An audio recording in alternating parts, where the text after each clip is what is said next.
Well, Rochelle, we're getting some information. At least 16% of the votes have been counted. Moments ago, we heard from President Recep Tayyip Erdogan urging citizens to protect the ballot boxes. We don't know what he meant by that statement. And then we also heard from CHP officials that they'll be holding a press conference within the hour. So a lot of anticipation, a lot of uncertainty. Things are starting to move pretty swiftly here.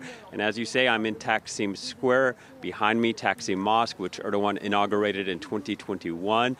In front of me, which we can't show you, Gezi Park, cordoned off.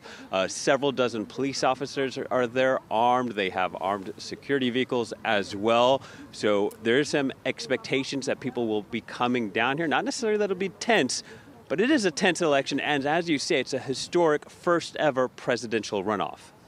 I mean, Will, you've been out and about talking to people today on this historic day, ultimately. Turkey's never before seen a runoff election. What's been the major focal point? What has been getting people out to the ballot boxes for this second round of elections?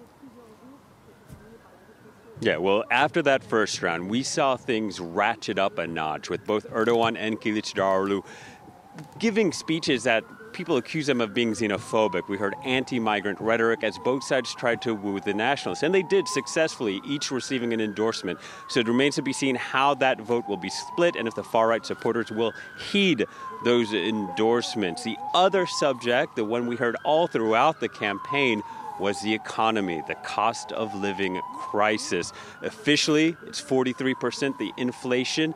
Erdogan's strategy has been to lower interest rates and try to boost economic growth and employment, but economists say that's only making matters worse. And then, of course, hanging over this election is those devastating earthquakes, which will cost $100 billion for reconstruction. So it'll be some very difficult choices ahead for whoever wins this election.